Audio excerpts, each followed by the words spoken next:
Welcome to Dance Moms Junkies. I'm Kenzie. And I'm Peyton. And we're Dance Moms Junkies. Well, maybe just a little. Get up, get on the floor. My world is with my girls, living on the dance floor. Welcome back to Dance Moms Junkies. I'm Peyton. And I'm Kenzie, and we're sisters, former competitive dancers, and we've been Dance Moms Junkies since the beginning. We're like OGs or something. Lights up on episode 2. Here we go. We're going to Amish country. I know. Season 1, episode 2 is entitled Wildly Inappropriate, and boy, is it. But I mean, we're going to Amish country. We are going to Amish country. So let's start with Chalkboard Pyramid number 2. My fave. Maddie's on top, of course. What's new? Paige is second. What is life? I know. Paigey, we're so proud of you. Chloe's third because her headband situation. Well, I mean, it was a little controversial. Brooke is first on the bottom, then Nia, and then Mackenzie, because she didn't dance. Poor Mia. And Abby's ranting and raving because they got their butts kicked. Well, they did. Did you see Party? Well, they got third. That's not getting your butts kicked. I mean, out of like 100 numbers. in Abby Lee Miller's mind, it is. She's kind of like Ricky Bobby. If you ain't first, you last. That's pretty true.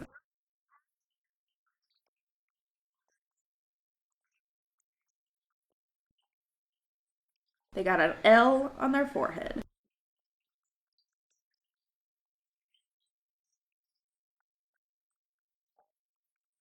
I don't think that any parent would send their kids off with any teacher just by themselves. No, especially a raving lunatic like Abby Lee Miller. But especially like to the West Coast for a dance competition. I don't think our mother would have sent us up the street with Abby Lee Miller alone. Perhaps not. Definitely not to the ice cream store.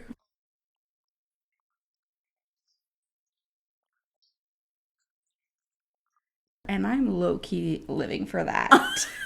But really though, I mean, they are truly living through their kids. I think every mother is living vicariously through their child except for Holly. I think I would agree with that. Because we hear Christy's story about how she always dreamed about being a dancer, but her family situation wasn't great, and so she couldn't. Melissa likes to have her Dress them up like dolls. Exactly. So we know she's living vicariously through her children, and she's still doing it to this day. Sorry, Melissa, I love you, but like, you are. And then there's Kelly, who time after time after time talks about how when she was young and she was a dancer, she quit when she was 13 and she regrets it, and that's when all the trouble starts, and so she doesn't want Brooke and Paige to do the same thing. So she's just trying to have like a second chance at not fucking up her childhood. Right. Doing whatever she did. I don't know. Honestly, for me, Holly just wants Nia to live her dreams, whatever they are. It is so evident in this TV show that that's all that Holly wants. Right. I think if Nia went to her, in sometime in season 5 and looked at her mom and was like, I'm just not feeling this anymore, I think Holly would have been like, cool, let's pull the plug, bye. See you later. No, I totally agree with Abby that the moms are living vicariously through their kids.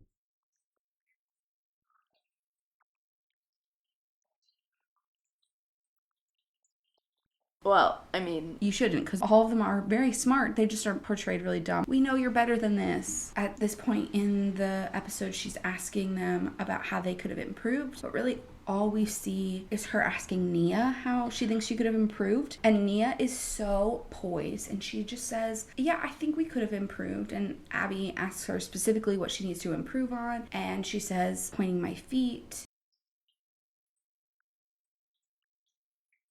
So, what's left of Nia? Nothing at this point. Her teeth? Okay, I do love that question that Abby asks what the girls think that they need to improve on. I think that it's a great question. Now, we could go about it a little different, I feel. Yeah, I mean, I don't hate the idea of asking the question. I hate that we only see the interaction between her and Nia doing this. Right. All the girls could benefit from self-reflection and self-criticism and, looking at what they did, looking at a video of what they did on stage and knowing all of those hours that went into it. I needed to point my feet. Exactly. That was always helpful when we competed. Like when we saw Absolutely. videos of ourselves. You could always fix things that you didn't realize you were doing in the moment. Sometimes low-key, I don't think I ever pointed my feet. You didn't.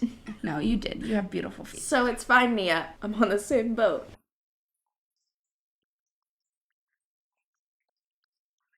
And I just feel bad for Nia. Second episode, again, feeling bad for Nia. Always.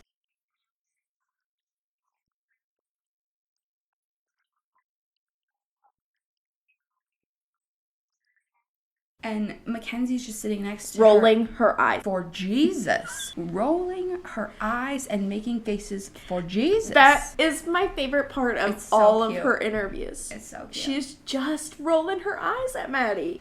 She doesn't want to listen. She does, at this point, ask Chloe what she needs to improve on. And Chloe, of course, says, make sure my headpiece stays on. And then everyone in the room agrees that Chloe could have prevented it. Chloe is a child. Let us remember. Right. It's not just her fault. It's also her mother's. And anybody else that was walking around and saw that Chloe's headband was in a different place than Paige and Maddie. Obviously, if it's in a different place, it's going to look off. So fix it from the beginning. Right. Absolutely.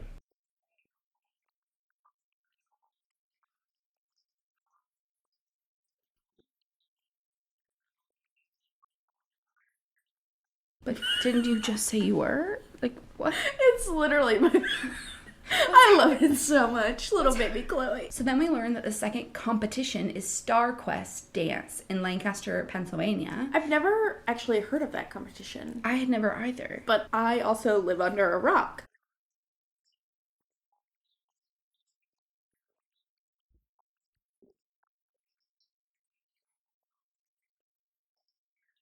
I feel like they should have done party, party, party for Lancaster and electricity for Arizona. Abby says that they're doing this West Coast Because she hot was inspired. Yeah, but did you know that these were filmed out of order? Right.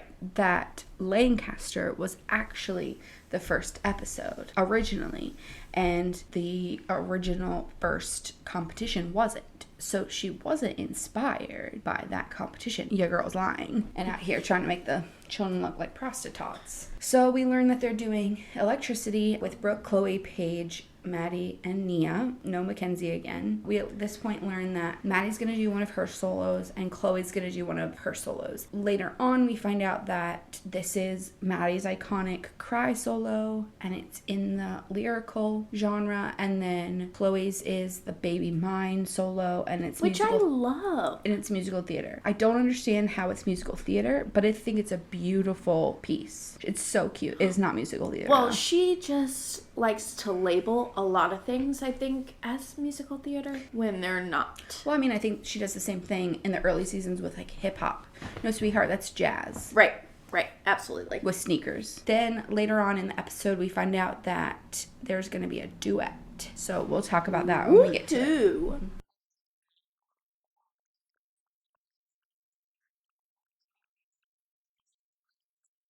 Christy has another one of my favorite lines sitting up in the observation mezzanine. God, Christy and her one-liners. And now we're getting some background on this Maddie Chloe rivalry, which I like to refer to as the modern day Hatfields and McCoys. What? Or like a whitewashed Jets and Sharks situation. Not since Nancy Kerrigan and Tanya Harding have we had more intense competition. Really though. Not since the kneecap heard around the world. This probably could have ended badly for one of them. It could have, but thankfully they're sweet, precious, innocent babies. And Dodged a bullet on that one. yeah.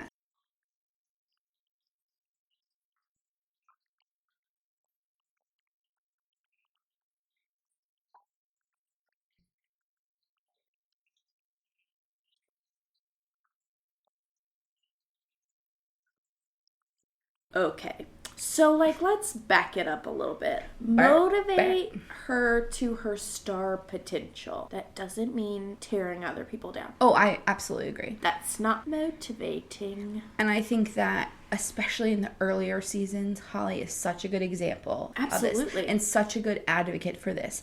I think the later seasons, it all gets a little bit dicey because there's a little bit more of a history and it's just a Right. little bit more confusing. But I think Holly, especially in the first couple seasons, does a really great job of advocating for her child while not stepping on any other children on the way there. You don't have to put another child down just to make your child look good. Straight facts, people. Straight facts. And then it's the first time we really see Abby up and dancing and doing some choreo. What's Why? happening?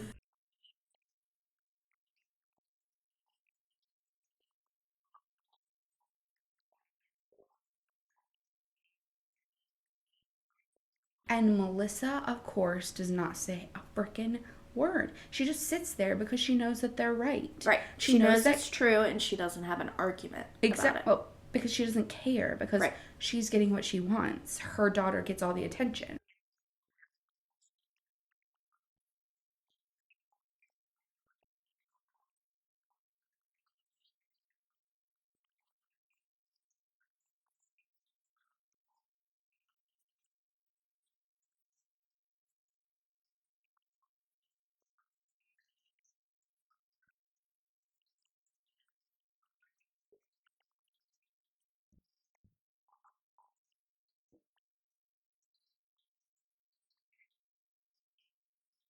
She says that the moms aren't jealous of her, they're jealous of her daughter. But then the last episode, she said that the moms are jealous of her. So, like, Which is it? Melissa, I don't get it. What is she saying? Well, I mean, they are very jealous of Melissa and Maddie's relationship with Abby because, I mean, you see Melissa works for Abby to pay some of the dance bills, and then Abby just pays attention to Maddie because Maddie is a perfectionist and she wants to be perfect and have the approval of Abby. Yeah, and I mean, I think it goes both ways. Melissa scratches Abby's back, Abby scratches Melissa's back. It just so Right. happens that Maddie's also a beautiful dancer, and Abby keeps And wants it. She and keeps wants telling it. us that she's a joy to work with, and so it just works out for Abby that the lady who's ready to do whatever it takes the most and to suck up to her and really do anything is the one whose daughter she likes the best. Right. And this is the first time we hear about Abby's mom, Marion Lorraine.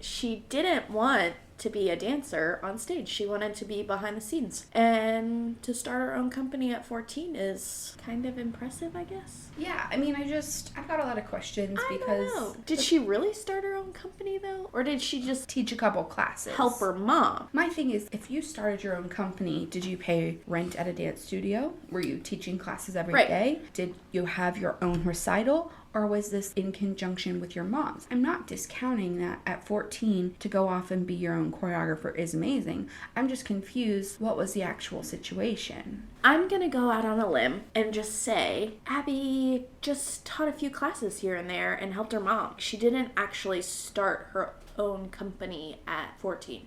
Yeah, because under this thinking, I would have started my own company by age 10. Now we're seeing like the first bits of the really over-sexualized choreography. Kelly, for me in this episode, kind of flip-flops. She pulls a Melissa because at first she's like, I really don't like the over-sexualized stuff. And then later on she's like, I think it's cute. I mean, we've got to do it. Everybody's doing it. And I don't like the way that, I don't like that mindset. Right, so I think in this episode you really kind of see Kelly picking her battles pretty wisely. Well, and she's playing both sides. I mean, she knows.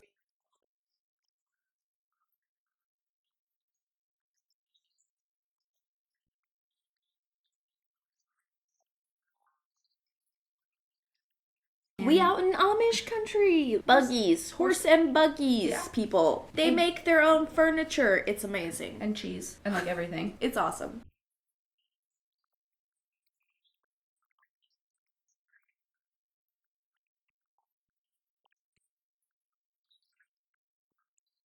And to that I say, Good day, sir. I'm literally sick to my stomach. Good day.